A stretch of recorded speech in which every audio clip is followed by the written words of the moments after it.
My wife's family will live here now. You need to leave, Mom. My son's words sliced through me, sharp as a winter gust off Lake Michigan. I stood in the center of the home I'd built from the ground up, hands trembling as I clutched the back of the kitchen chair. 34 years of memories hung around me, Christmases and birthdays and scraped knees, suddenly weightless, like dust ready to be swept away. I never imagined the boy I'd loved through all his storms would look at me with that blank, polite face, the way strangers do at the supermarket.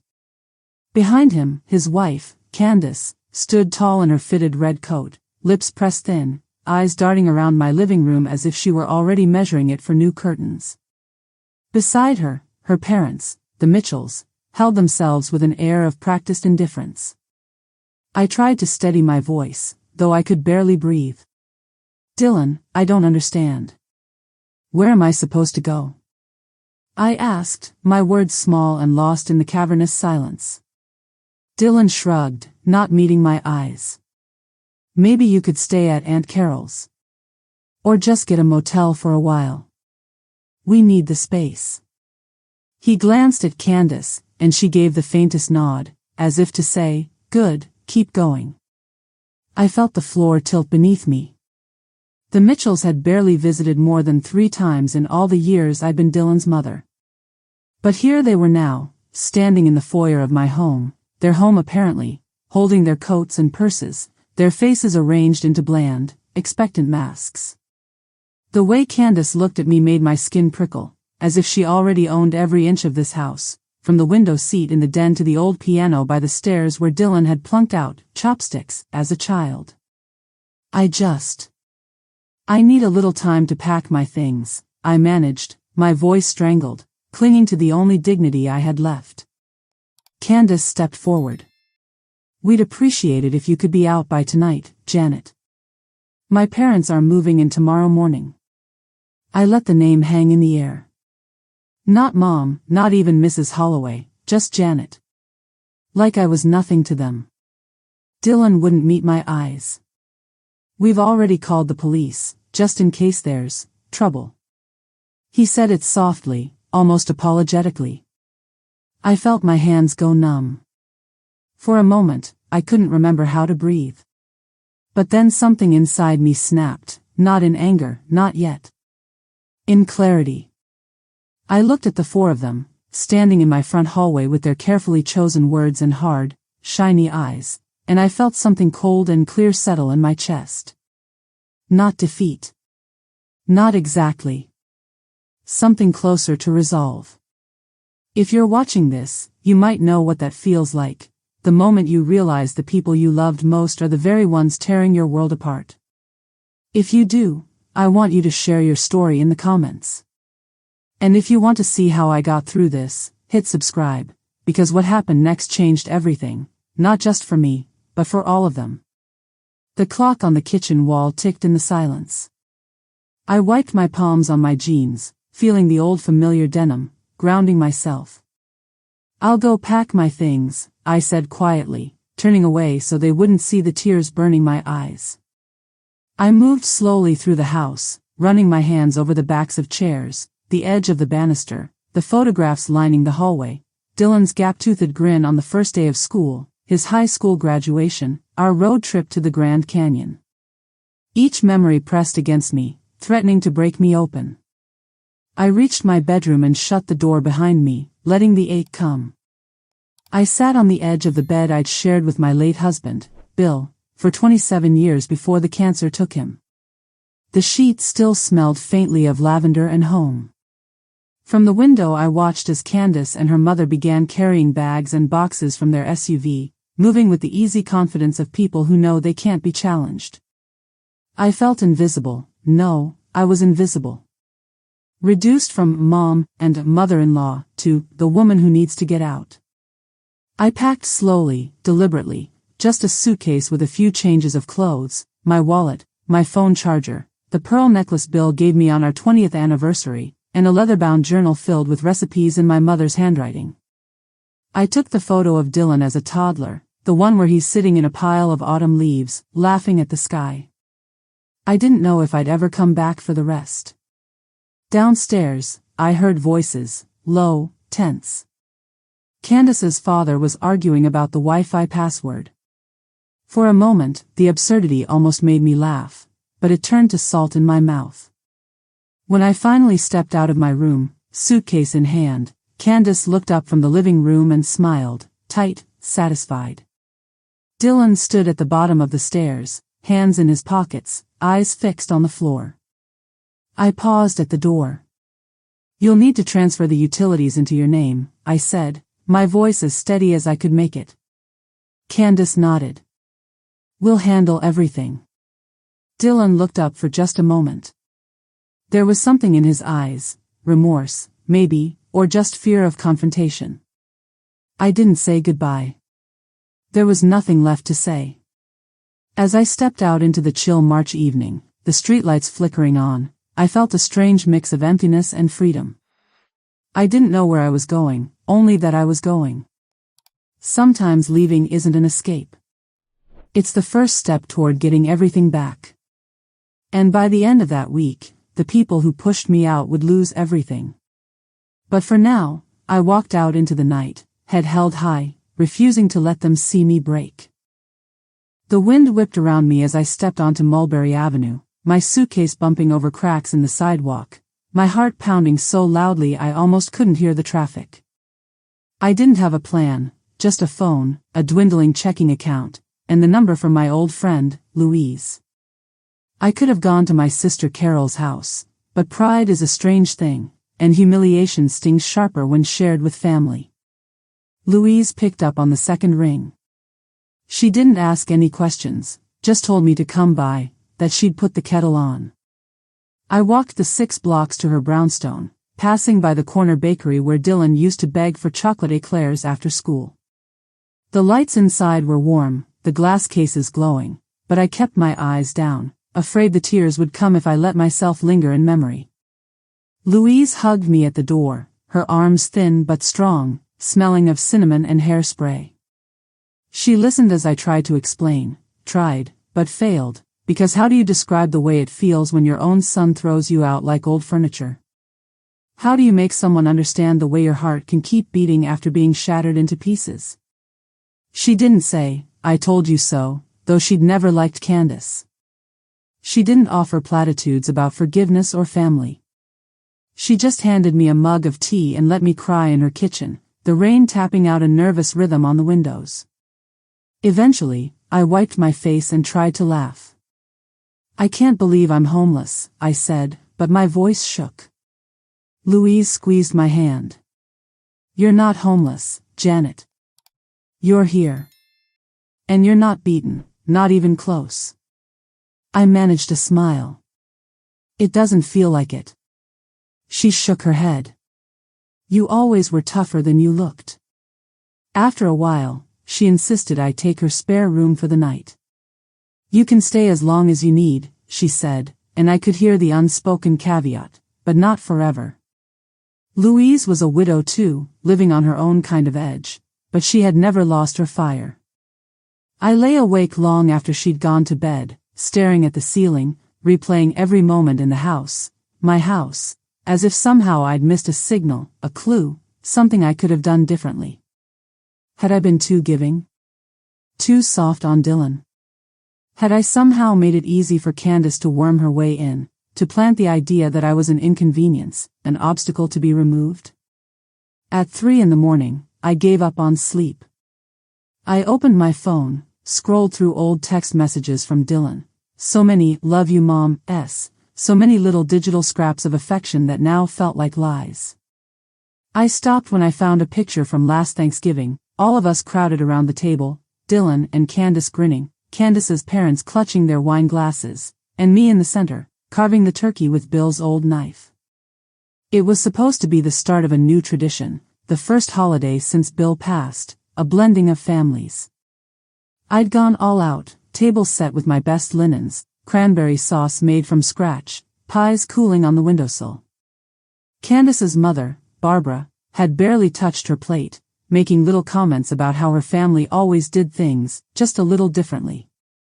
Her husband, Henry, had fallen asleep before dessert. Even then, I'd sensed something shifting, something quietly taking root.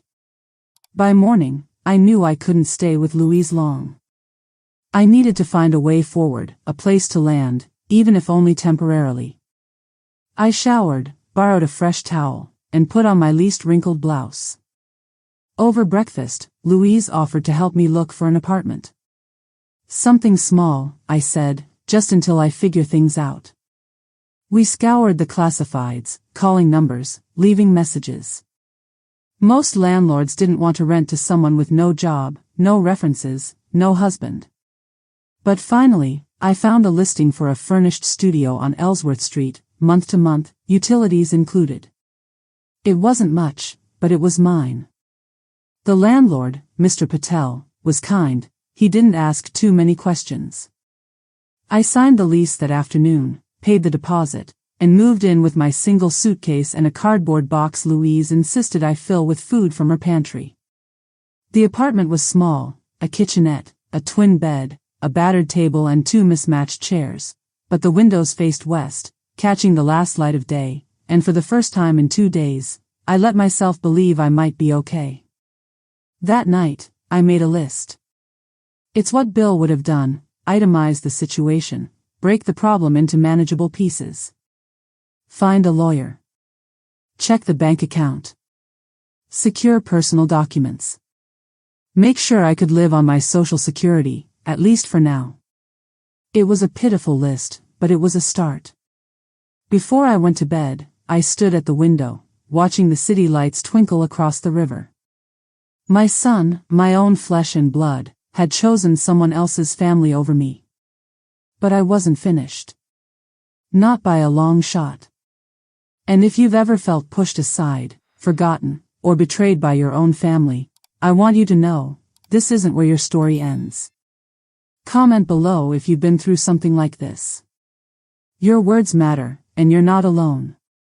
Tomorrow, I would start to take my life back, one step at a time.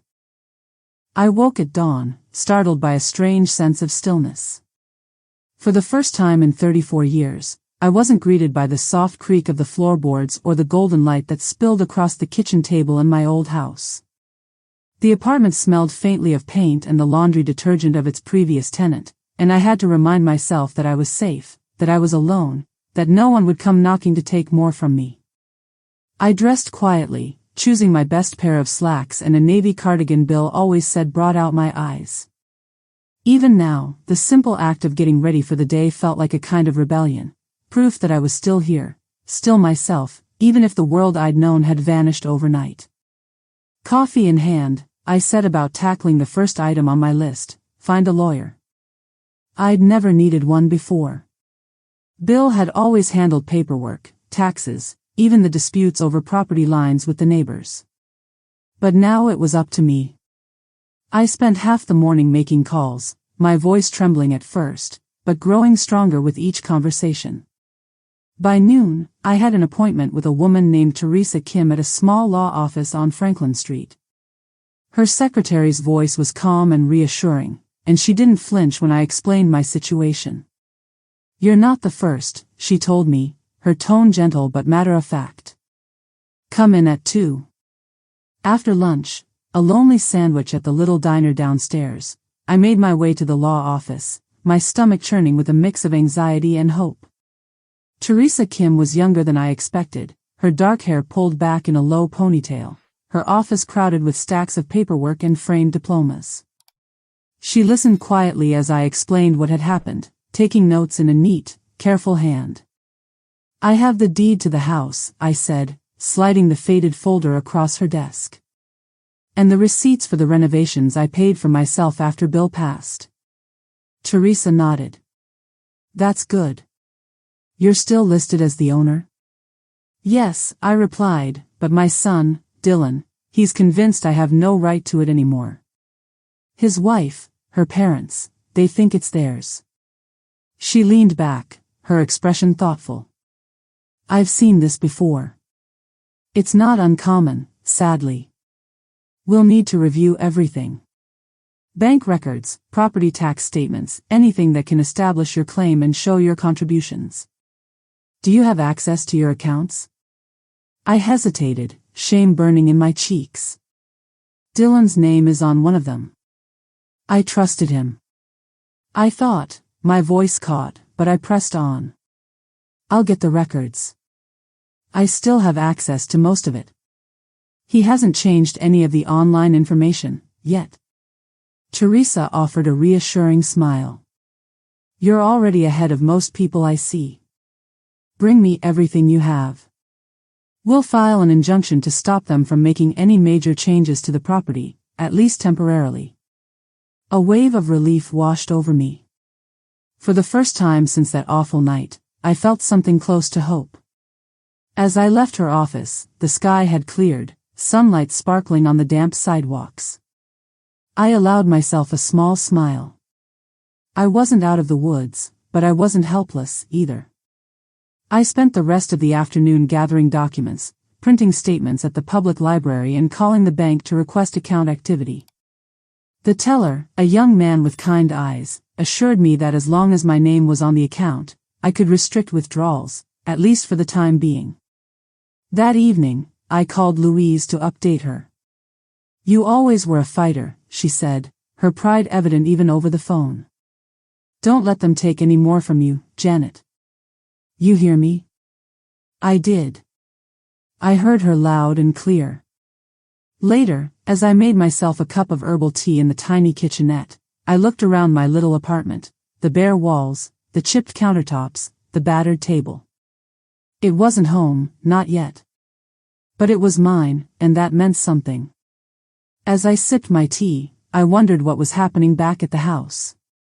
Was Candace already rearranging the furniture, boxing up my photos, changing the curtains? Were the Mitchells sitting at my kitchen table, laughing at how easy it had been to push me aside? A bitter pang twisted inside me, but I pushed it away. Let them enjoy it, I thought. They had no idea what was coming. If you're still watching, and you've ever felt powerless, remember, you have more strength than you know. Share your story in the comments. Subscribe to the channel to follow what happens next, because sometimes, the best revenge is simply refusing to give up. That night, I slept with the deed to my house under my pillow and the determination to reclaim my life burning bright in my heart. Whatever happened next, I would face it head on. I wasn't broken. I was just getting started. The next morning dawned gray and rainy, the kind of drizzle that seeps into your bones and makes everything feel a little heavier. I woke early, adrenaline and worry already knotting my stomach. But I also woke with purpose. Today, I would close the doors on the past and set new boundaries for myself, no matter how small those first steps had to be. I called the bank right after breakfast, asking to freeze joint withdrawals on the account Dylan and I shared. The customer service agent asked for a reason, and I kept my answer simple: there's been a family dispute. I need to ensure my funds are secure until it's resolved. The woman on the other end was professional and quick, confirming that Dylan wouldn't be able to drain the balance without my consent. The relief was immediate, one less way for them to hurt me. I hung up and pressed my palm against the windowpane, watching raindrops chase each other down the glass. I wondered if Dylan had noticed yet. If he'd tried to buy something, only to find the card declined, what would he think? Would he even suspect me, or would Candace be the one to connect the dots, her sharp mind already calculating the next move? By mid-morning, I had another meeting scheduled, this time with the property management company that handled the title on my house. I dressed carefully, choosing a burgundy scarf that made me feel brave, and walked the 7 blocks through wet city streets, the cold biting at my cheeks and ears. The lobby was busy, voices echoing off the marble floors. When I finally sat down with Mr. Samuels, the property manager, I laid out the situation plainly. I've been forced out of my own home by my son and his wife's family.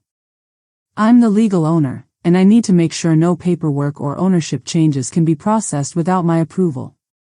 He nodded gravely. You're doing the right thing, Mrs. Holloway. Family disputes can get complicated fast. We'll flag your account. No title transfers, no refinancing, no subletting without your signature. He slid a copy of the policy toward me. Sign here to put it on file. My hands shook a little as I scrawled my name.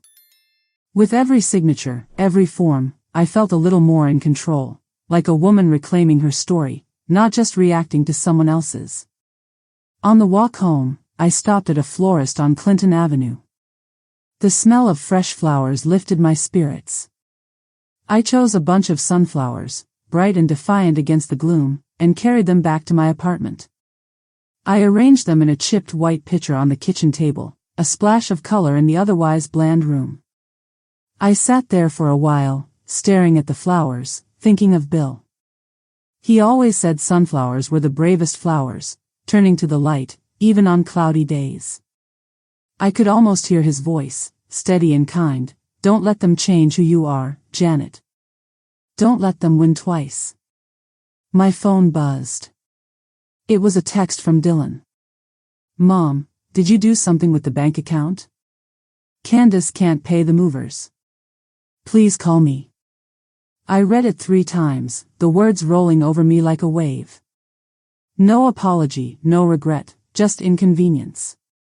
I thought about calling him back, explaining myself, trying to mend the pieces. But then I pictured the cold look on his face the night they kicked me out. I decided he could wait. For the first time in days, I felt a small but fierce sense of power. Instead, I called Teresa Kim and updated her on everything I'd done so far. She sounded pleased. You're doing great, Janet. You're building a strong case. Don't respond to any provocation. Let them make the next move. After lunch, I opened my old journal and started making more lists. What to save, what to let go, what battles to fight and which to walk away from. The act of writing steadied my hands and calmed my mind. I wrote a letter to myself, just a few lines, a promise that I wouldn't give up, no matter how hard the days ahead might get. I spent the evening researching legal aid, documenting every message and financial transaction, building a timeline of what had happened. Every piece of paper, every detail mattered. Bill used to say, it's not paranoia if you really do have something to protect. As the sky darkened and the rain finally eased, I stood at the window with a cup of tea. Somewhere out there, my son was learning the consequences of his choices. Maybe Candace was already blaming him for their trouble, maybe the Mitchells were fuming about the inconvenience, maybe they were all circling each other, looking for someone to blame. But I was done taking blame. I was done being the victim. If you're still with me, if you've ever stood up for yourself after everyone told you to sit down, let me know in the comments. Hit subscribe so you don't miss what happens next, because my fight was just beginning. That night, as I lay in bed, I held my sunflower bouquet close and let myself believe, for the first time in a long time, that I would win, not just my house, but my dignity, too. Sleep came in fits and starts, my mind running in circles even as my body begged for rest. I dreamed of my old kitchen, sunlight streaming across the counters, Dylan as a boy climbing onto my lap with sticky hands, begging for just one more story. I woke before dawn, clutching my pillow as if it were an anchor, the weight of grief pressing down on me, but also a fierce determination, a new steel in my spine.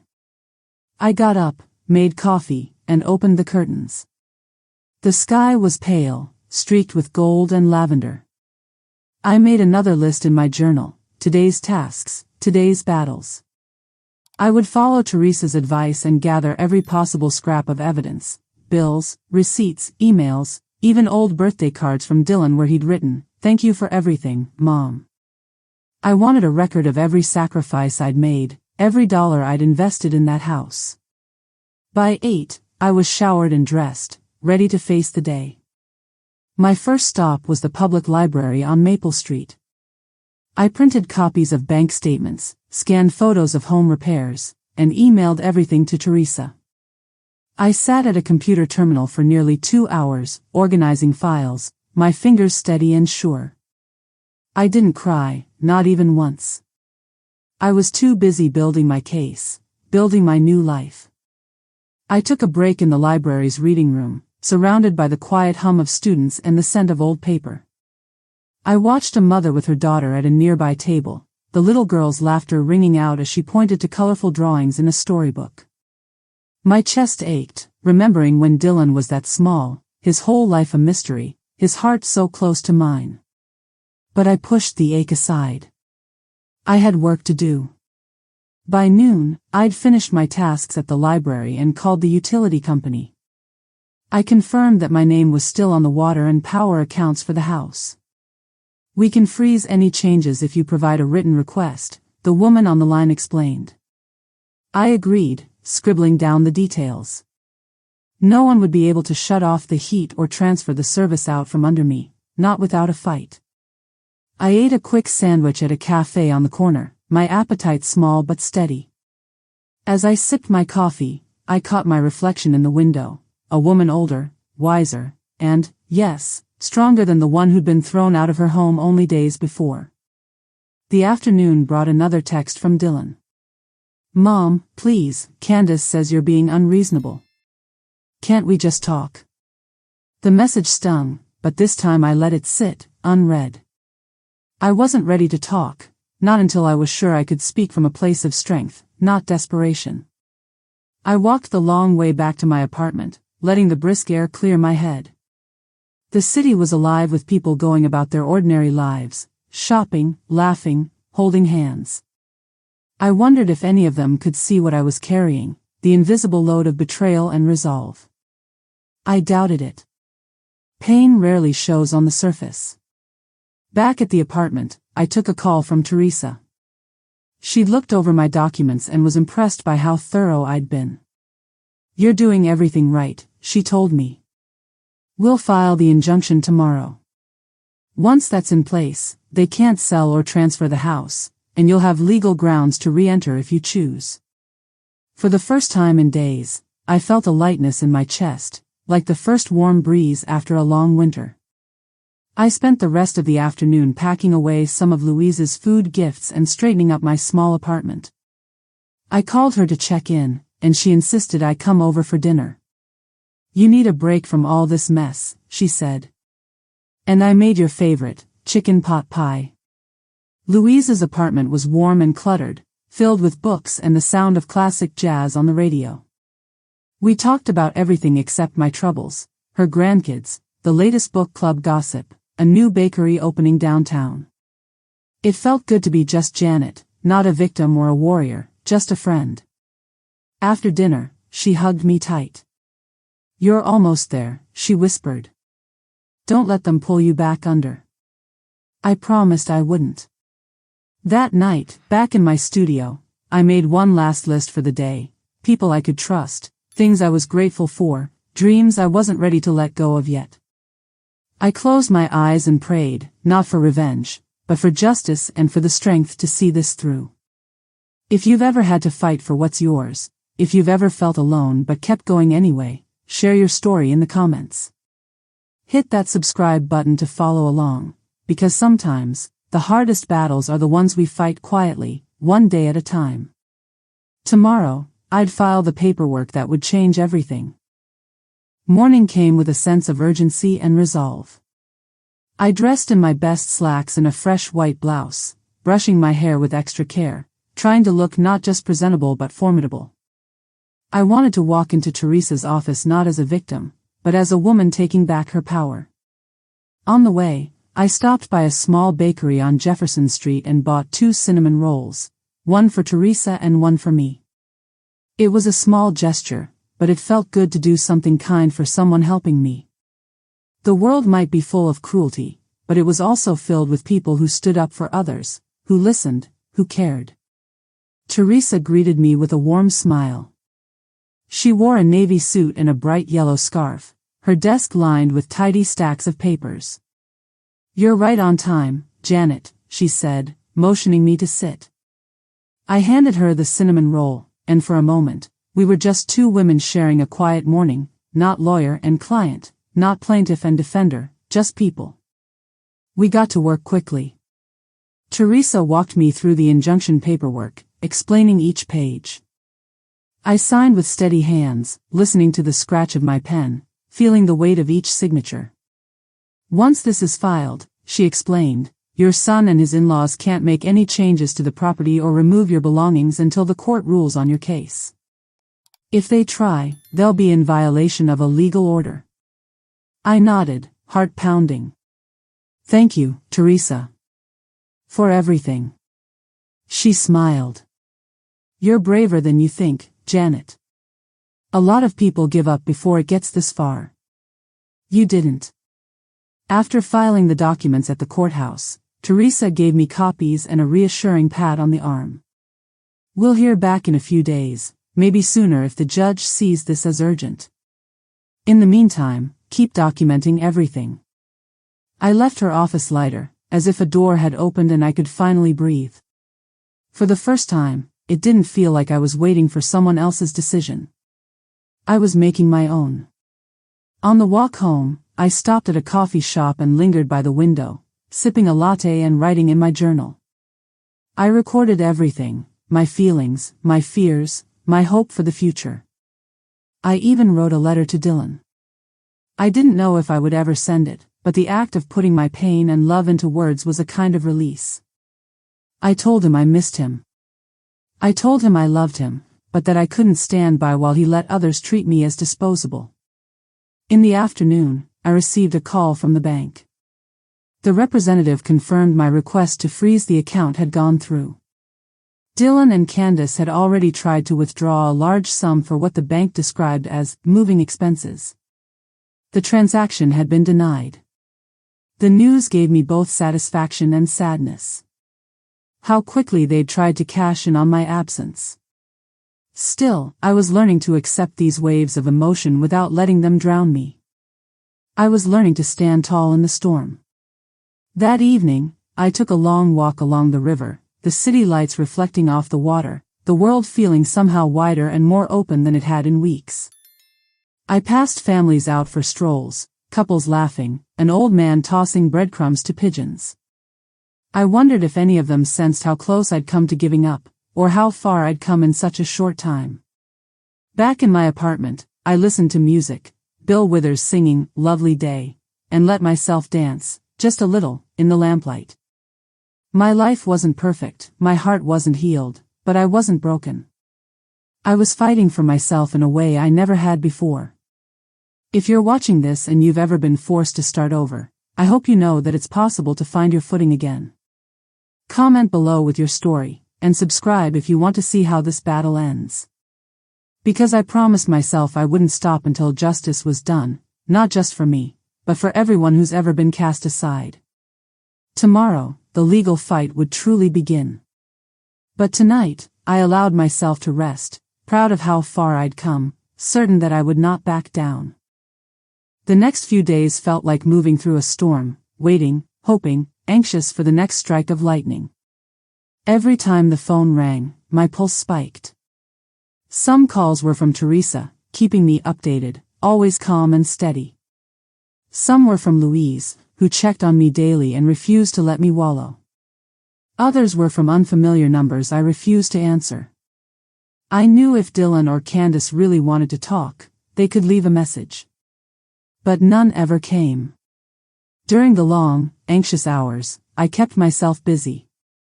I visited the local market and bought fresh tulips to replace the wilting sunflowers. I reorganized my tiny apartment, trying to make it feel less temporary and more like a haven. I baked banana bread and brought half to my neighbor across the hall, a single dad named Luis who'd recently moved in with his little boy. For the first time in weeks, I felt like I was joining the world again, not just hiding from it.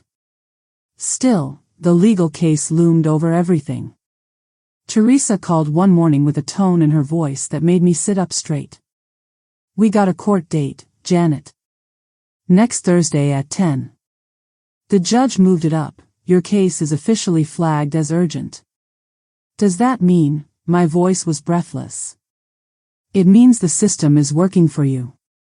For now, keep doing exactly what you're doing, document everything, don't respond to provocation, and don't try to contact them yourself. If Dylan reaches out, let me know right away. After we hung up, I slumped back in my chair, trembling. It was really happening. The possibility of returning home, of reclaiming my life, suddenly felt real. Later that day, Louise dropped by with groceries and a bouquet of lilacs. We drank coffee and watched the rain from my window. She told me about her grandson's college plans, about her favorite teacher from childhood, about the neighbor's new puppy. For an hour, the outside world faded, and I remembered what it was like to laugh, really laugh, without worry. But quiet moments never lasted long. That evening, as I was making a simple dinner, there was a knock at my door. My heart leaped into my throat. I hesitated, then peeked through the peephole. It was Dylan. He looked older, thinner, more tired than I'd ever seen him. He shifted from foot to foot, hands jammed in the pockets of his windbreaker. For a moment, I considered not opening the door at all. But I couldn't turn away from my own son. I opened the door just a crack, holding it steady with my foot. "What do you want, Dylan?" His voice was hoarse. "Mom, I wanted to talk. Can I come in?" I shook my head. "Not right now. If you have something to say, say it here." He swallowed, glancing down at his shoes. "Candace is furious. Her parents are threatening to leave if we can't fix the money situation. She says this is all my fault. Why are you doing this?" I stared at him, incredulous. "Why am I doing this?" "Dylan, you and Candace kicked me out of my own home. You tried to cut me off, took my house, my savings, everything. What choice did I have but to protect myself?" He didn't answer right away. Instead, he rubbed his hands over his face, defeated. "I didn't want it to get this bad. I thought you'd be okay, that you'd move on." Anger and heartbreak swirled together in my chest. "You never asked if I'd be okay. You never even called, not until you needed something from me." Dylan looked up at me, tears threatening.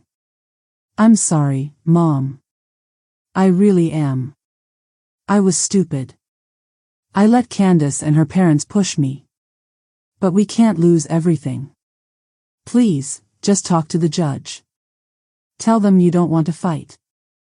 A deep calm washed over me. "You made your choices, Dylan. Now I'm making mine. If you want forgiveness, start by taking responsibility. I can't save you from the consequences." He shook his head, looking utterly lost. "I wish Dad were here. He'd know what to do." I softened for a moment, remembering Bill's steady hands and gentle words. "Dad would want us both to do what's right. That's what I'm trying to do, Dylan." For a long moment, he said nothing. Finally, he turned to go. "I'm sorry, Mom," he whispered, and then he was gone, footsteps echoing down the hallway. I closed the door, locked it, and leaned against it, tears sliding down my cheeks, tears for what was lost, and for the small hope that maybe, someday, things could be rebuilt. If you've ever had to stand up to someone you love, share your story in the comments. Don't forget to subscribe. My fight isn't over yet, and next week, I'll finally have my day in court. That night, as I fell asleep, I prayed for strength, not only for justice, but for healing, for both me and my son. The week leading up to the court date was a blur of preparation and nerves.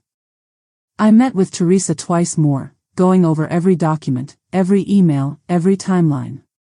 She reassured me at each turn, reminding me that the facts were on my side and that my dignity mattered just as much as my property. Each night, I rehearsed what I might say to the judge. Sometimes I spoke out loud, sometimes I just whispered to the dark ceiling above my narrow bed. I wanted to make sure that, when the moment came, my voice would not tremble and my story would be heard. Still, the anxiety crept in. I found myself jumping at every text alert, bracing for another message from Dylan or, worse, from Candace herself. But there was only silence.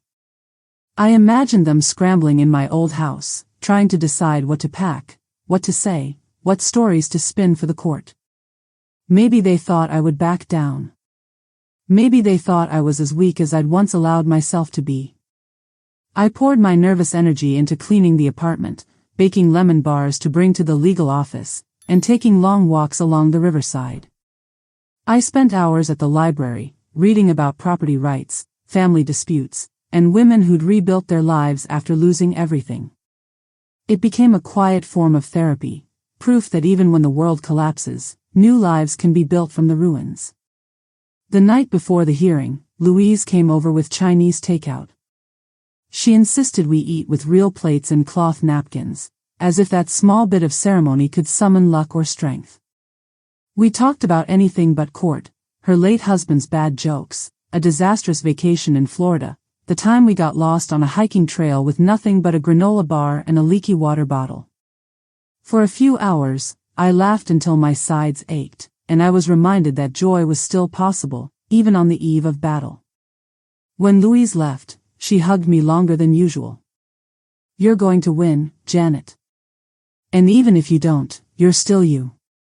No one can take that away." I thanked her, then sat alone in the quiet apartment, my hands curled around a mug of tea. The fear and anger were still there, but so was something steadier, a sense of purpose, a belief that what I was fighting for truly mattered. I set out my clothes for the morning: black slacks, a light blue blouse, the strand of pearls Bill gave me on our last anniversary. I slipped his wedding band onto my thumb, a silent promise that I would carry his strength into the courtroom with me. Before bed, I wrote a letter to myself, just a few lines.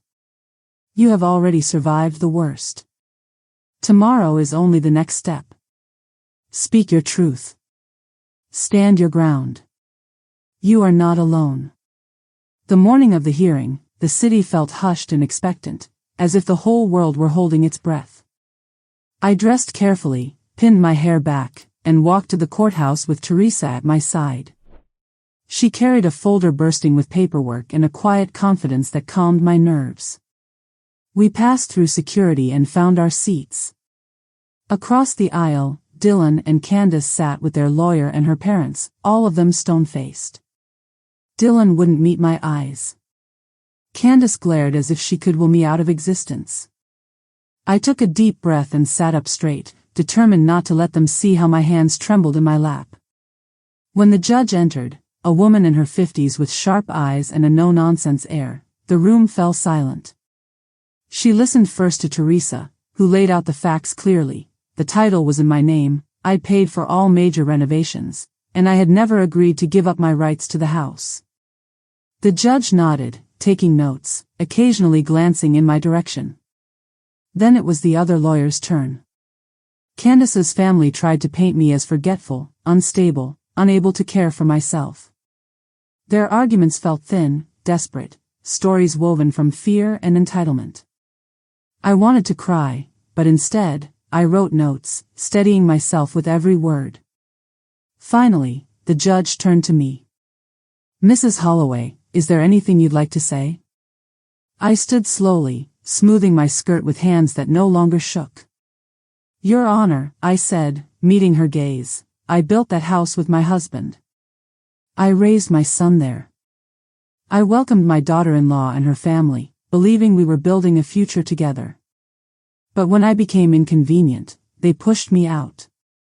I'm not here for revenge. I just want back what's mine. And I want the dignity that comes from being treated with respect, not as an obstacle to be cleared away." There was silence. The judge nodded once. "Thank you, Mrs. Holloway." When the hearing ended, I left the courtroom exhausted but strangely proud. Teresa squeezed my hand. "You did beautifully," she whispered. "No matter what happens next, you stood up for yourself.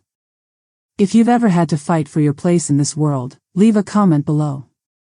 And if you want to see what happens next, hit subscribe. Because this story isn't over. Not yet." That night, for the first time in weeks, I slept without nightmares. The morning after the hearing, I awoke with a sense of emptiness and anticipation wrestling inside me. There was no verdict yet. The judge had said she'd issue her decision within a few days, but the hardest part was over. The waiting, though, was almost worse than the confrontation itself. My mind kept looping through every moment in the courtroom, every word I'd said, every glance exchanged between me and Dylan, between Candace and her parents. I tried to distract myself with routine. I walked to the market, bought fresh strawberries and a loaf of crusty bread, and made French toast in my tiny kitchen. I called Louise and told her about the hearing, grateful for her warm encouragement. "You're the strongest person I know, Janet. However this turns out, you did the right thing." I thanked her, feeling tears prick behind my eyes. Each afternoon, I checked my email and the mailbox with growing impatience. I knew justice moved slowly, but my heart wanted closure. I wondered what was happening at my old house. Was Candace already looking for apartments? Were the Mitchells plotting their next move? Was Dylan pacing the hallway, feeling regret or just resentment? On the third day, I received a call from Teresa. My hands shook as I answered. "Janet, are you sitting down?" she asked, her voice lighter than I'd ever heard it. "The judge has ruled in your favor. Full restoration of your property rights. The house must be returned to you within 48 hours.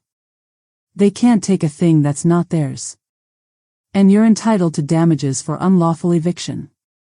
A wave of relief and disbelief crashed over me. I sat down hard on the edge of my bed, laughter and tears coming all at once. Teresa read the order aloud, each word feeling like a brick laid back into the foundation of my life. I called Louise, and together we hooped and cried and planned for the future.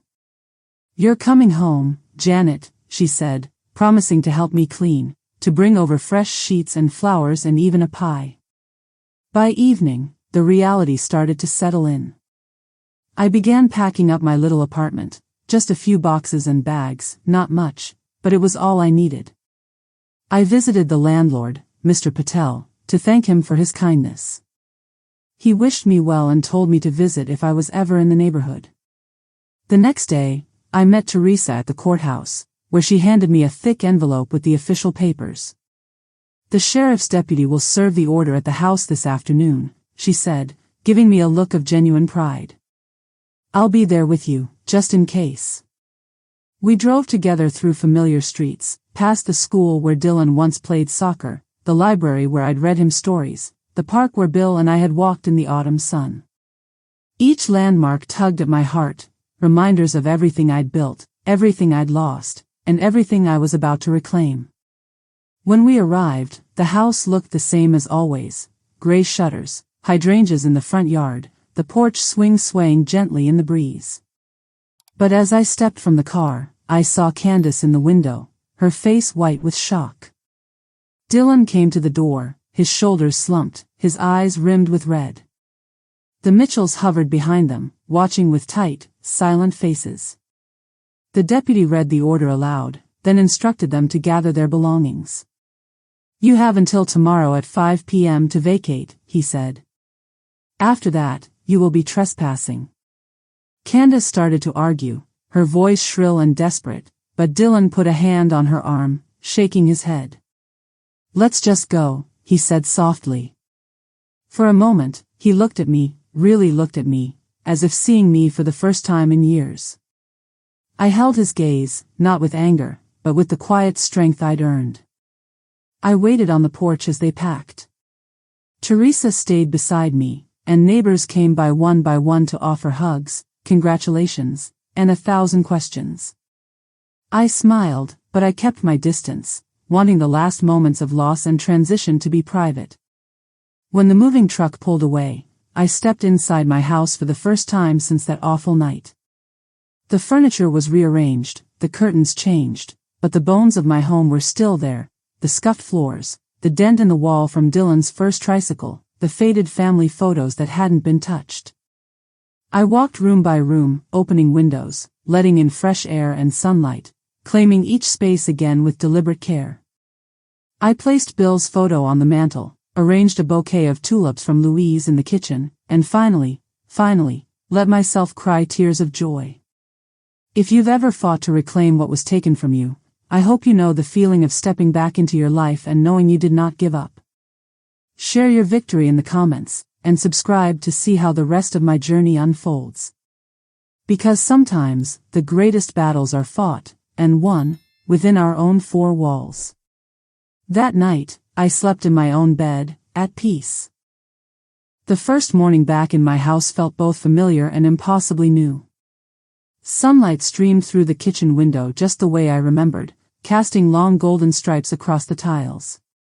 For a moment, I stood barefoot in the doorway, just breathing in the scent of home, coffee, old wood, something sweet and indefinable that had lingered since Bill's time. I ran my hand over the countertops, touched the banister, let my fingers trail across the photographs on the mantel. I wanted to memorize everything again, as if I could stitch the pieces of my life back together just by noticing them. There was so much to do. The place was in disarray, boxes stacked in the hall, random items left behind by Candace and her parents, the refrigerator crowded with things I didn't recognize. I rolled up my sleeves and started to work, reclaiming my house one drawer at a time. It was exhausting, but also exhilarating. Every dish washed, every book reshelved, every closet reorganized was a small act of defiance, a way of telling the world I was not finished, not beaten. Louise arrived mid-morning with cleaning supplies and a plate of cinnamon rolls. We laughed about the dust bunnies under the beds and the mismatched towels in the linen closet. She opened every window, letting in a rush of fresh spring air. "This house is breathing again," she said, her eyes bright. "So are you, Janet." We spent hours sorting, dusting, and talking. She told stories from her own battles, how she'd fought for her pension after her husband died, how she'd stood up to her children when they tried to sell her car without asking. "Sometimes, people just want to make us invisible," she said, wiping her hands on a dish towel. "You have to fight to be seen. You did that." By late afternoon, I was alone again, sitting at the kitchen table with a mug of tea, listening to the quiet hum of the refrigerator. The house was clean, the windows sparkling, the rooms echoing with possibility. I wandered upstairs to my old bedroom and opened the closet. Most of my things were still there, but there were gaps, missing sweaters, jewelry boxes rifled through, Bill's old fishing hat nowhere to be found. I felt a wave of grief and anger, but I let it pass. They could take things, but not the meaning behind them.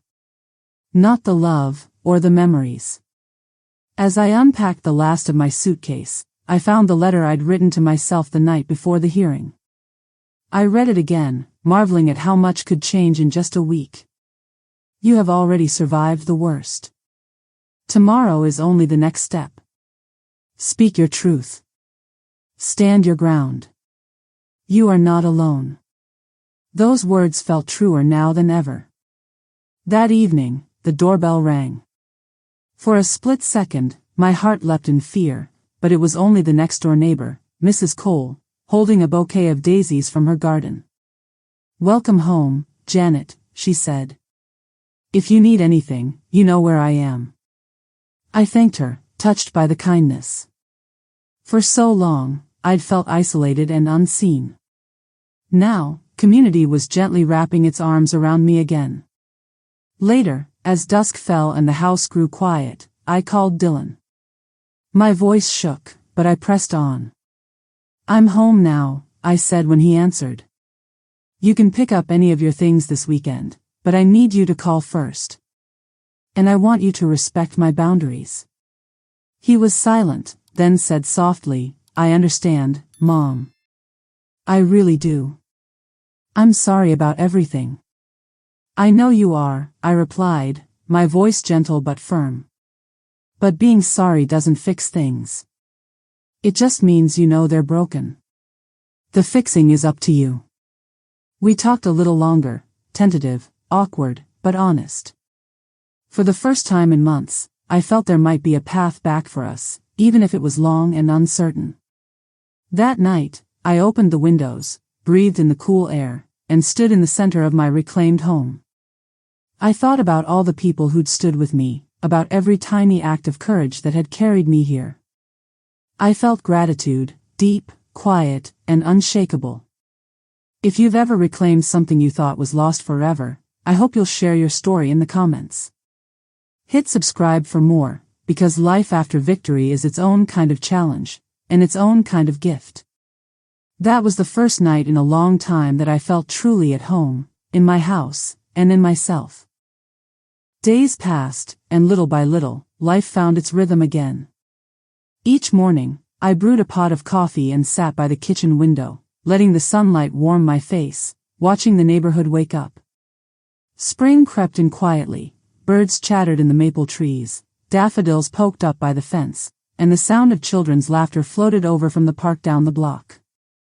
It was as if the world was urging me forward, reminding me that healing is not a single moment but 1,000 small choices to keep going. I kept busy. I called the locksmith and had the doors rekeyed, then installed a new security system, part practical precaution, part declaration of ownership. I tackled every little project I'd neglected in the chaos, patched paint, oiled hinges, organized the pantry. Each task, no matter how small, felt like reclaiming a piece of myself. Neighbors continued to stop by, sometimes with food, sometimes just with stories or kind words. Mrs. Cole brought lemon bars and insisted we eat them on the porch, just like the old days. Louise came by almost every afternoon, dropping off magazines and flowers, keeping me company as we watched clouds drift by or the sun set behind the roofs. I started seeing a counselor once a week. At first, I was hesitant. What could I say that would fix any of this? But Dr. Alvarez, soft-spoken and steady, helped me unpack everything that had happened. She reminded me that anger was natural, but that forgiveness, if it came, was something I gave for myself, not for others. Slowly, I learned to release the tight knot of resentment in my chest, to let sadness exist without letting it define me. One afternoon, as I was pruning roses in the backyard, Dylan called. He sounded tired, more humble than I'd heard in years. "Mom, I've been meeting with someone, like a therapist," he said. "Trying to figure myself out. I just wanted you to know I'm sorry for everything. I want to be better." I felt a pang of sadness, but also hope. "I'm glad you're trying, Dylan. That's all I ever wanted, for you to find your own strength. But I need you to understand, trust takes time to rebuild." "I know," he said quietly. "I'm willing to wait." "I love you, Mom." "I love you too," I replied, tears pricking my eyes. "Let's both take things one day at a time." After we hung up, I sat in the grass and let myself cry, not just for what had been lost, but for the small, fragile possibility of something new. The weeks rolled by. I cooked meals for myself again, sometimes inviting Louise or Mrs. Cole to share them. I dusted off Bill's old record player, playing his favorite jazz albums on Sunday mornings. Sometimes, I danced alone in the living room, spinning slow circles of memory and gratitude. Through it all, I kept writing in my journal. I wrote about loss and resilience, about the long road home, about the courage it took to stand up for myself and the grace it took to let go. I wrote about Bill, how I still missed him, how I felt his wisdom in the way sunlight warmed the kitchen tiles, in the way the house felt safe again. I wrote about Dylan, about the love that endured, no matter how it changed. If you've ever rebuilt a relationship after betrayal, or even just rebuilt yourself, leave a comment below. Don't forget to subscribe, because there's always another chapter after the ending. Life is more than a single victory or defeat, it's the long, hopeful journey after. That night, as I settled into bed, the house was quiet, filled with the peace that comes not from forgetting the past, but from facing it, healing it, and choosing to live forward anyway. The months that followed brought a gentle unfolding, like petals opening to the sun after a hard winter. I found myself living more in the present, less haunted by memories of loss. The house was truly mine again, not just in legal terms, but in spirit. I painted the guest room a soft blue, planted lavender under the front windows, and let the kitchen fill with the smells of bread and fresh coffee. With every small act of care, I reclaimed joy. My world grew wider as I allowed new experiences to come in. Louise and I took a trip to the lake one Saturday, packing sandwiches and old blankets and laughing like teenagers on the shore. I started volunteering at the library, reading to children on Saturday mornings. Their questions, their wonder, their open hearts helped mend parts of me I hadn't realized were still broken. Dylan visited a few times, always calling ahead, always respectful. Our conversations were careful at first, but little by little, warmth crept back in. He told me about his counseling, about leaving Candace, about moving into a small apartment and learning to cook for himself. I saw flashes of the boy he'd once been, the one who used to bring me dandelions in chubby fists, who believed I could fix anything. We were both changed, both older, both still healing, but there was a quiet hopefulness to our time together. I never pressured him for more than he could give. We learned to let love be enough, even when trust was still fragile. One Sunday, Dylan and I sat on the porch, sipping lemonade in the golden light. He glanced at me, guilt flickering across his face. "I can't believe I let them do that to you, Mom. I wish I could take it all back." I squeezed his hand. "We can't change the past, Dylan. All we can do is learn from it, and try to be better tomorrow." That's enough for me. I found new friends at the library, new stories in the books I read, new strength in the routines I built. I even joined a yoga class, where I wasn't the most flexible, but I was, surprisingly, the most persistent. Life was ordinary, but for the first time in a long while, ordinary felt precious. As spring turned to summer, I hosted a small party, a housewarming, even though it was the same house. Neighbors came with casseroles and flowers. Louise brought her legendary chocolate cake. The air rang with laughter, and music spilled out the open windows. I stood in the kitchen, the center of my own home, and felt a peace that was deeper than happiness, a peace built from surviving, from forgiving, from choosing every day to keep moving forward. As the sun set, I stepped onto the porch, looking out at the street I'd known for decades. Fireflies winked in the warm air. The voices of friends drifted behind me. I realized then that this wasn't just a story of loss or betrayal, it was a story of reclaiming, of resilience, of discovering what it means to come home to yourself. To everyone watching, thank you for following my journey. If you've ever had to fight for your place in the world, or to heal after heartbreak, I hope my story reminded you that you're stronger than you think. Please share your own story in the comments, I want to hear it. Like this video, subscribe to the channel, and tell someone you love that they matter. You never know who might need to hear it today. Because in the end, life isn't about never falling, it's about rising again, opening the door, and daring to hope. That's what I learned. That's what I'll keep learning, every single day.